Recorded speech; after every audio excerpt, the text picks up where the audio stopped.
Halo anak-anak, kita jumpa lagi. Hari ini kita akan belajar tentang sistem pencernaan makanan pada hewan ruminansia. Apa itu hewan ruminansia? Ruminansia adalah kelompok hewan mamalia yang biasa memamah atau memakan 2 kali. Ruminansia dikenal juga dengan sebutan hewan memamah biak. Lalu, hewan apa saja yang termasuk dalam kelompok hewan ruminansia? Sapi, kerbau, rusa, kambing, dan domba. Ya, benar.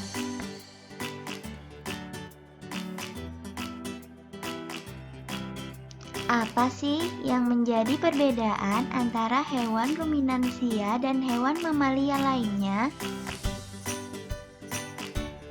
Mari kita perhatikan.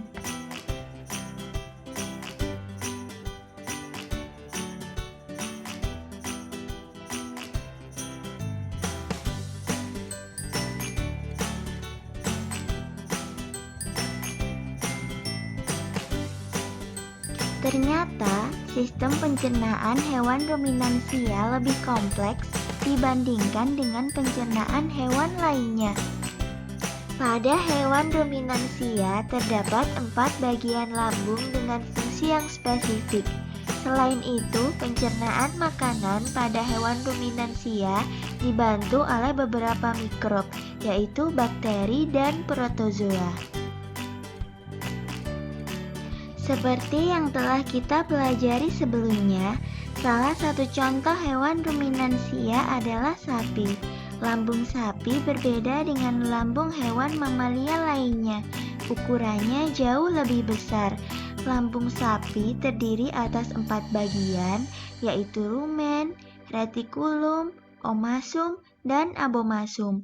Oleh karena itu, sapi dikatakan memiliki 4 perut. Berikut adalah keempat bagian dari lambung sapi. Yang pertama, rumen atau perut besar. Yang kedua, abomasum atau perut masam. Yang ketiga, retikulum atau perut jala. Dan yang keempat, omasum atau perut kitab. Lalu, bagaimanakah proses pencernaan pada hewan ruminansia? Proses pencernaan makanan pada hewan ruminansia dimulai dari rumput yang dikunyah di dalam mulut, kemudian melewati esofagus atau kerongkongan menuju ke rumen atau perut besar. Nah, setelah dari rumen, rumput atau makanan tadi akan kembali lagi ke mulut saat sapi istirahat untuk dikunyah kedua kalinya. Setelah dikunyah kedua kalinya, rumput atau makanan ini akan menuju ke retikulum.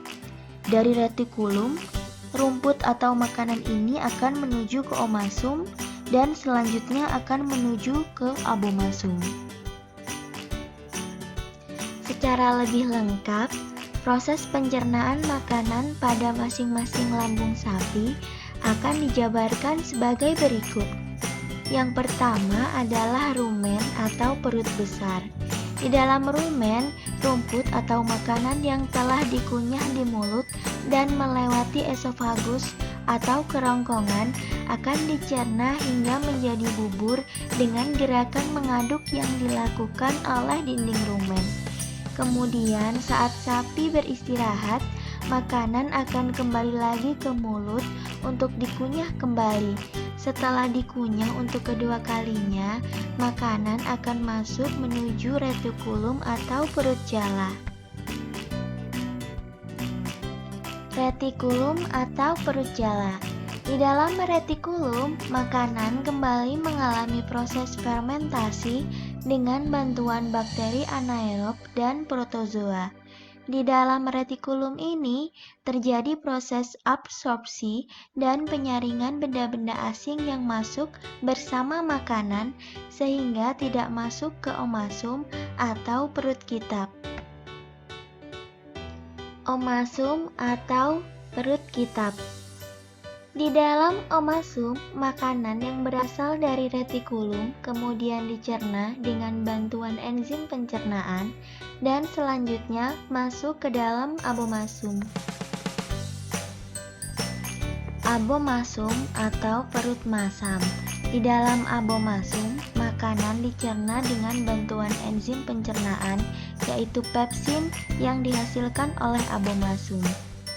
Setelah melewati seluruh proses pencernaan makanan di dalam abomasum, makanan selanjutnya akan bergerak menuju usus halus. Di dalam usus halus terjadi proses absorpsi dan fermentasi.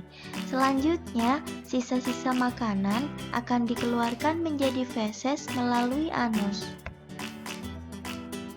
Sebelum melalui proses pencernaan yang panjang, rumput atau makanan pertama kali akan masuk ke dalam mulut sapi. Tahukah kamu, di dalam mulut sapi terdapat organ-organ pencernaan, di antaranya yaitu gigi, lidah, dan saliva. Apakah fungsi dari organ-organ pencernaan pada mulut sapi tersebut? Mari kita cari tahu. Gigi sapi tersusun dari gigi seri yang berguna untuk memotong makanan dan gigi geraham untuk mengunyah makanan. Lidah sapi berguna untuk merenggut rumput atau makanan dan mendorong makanan yang sudah dikunyah menuju lambung. Saliva merupakan cairan atau enzim khusus yang dihasilkan oleh kelenjar khusus pada sapi. Saliva berperan dalam proses pencernaan kimiawi. Nah, sekarang bisakah kamu menyebutkan bagaimana proses pencernaan makanan pada hewan ruminansia? Sampai jumpa di pembelajaran selanjutnya.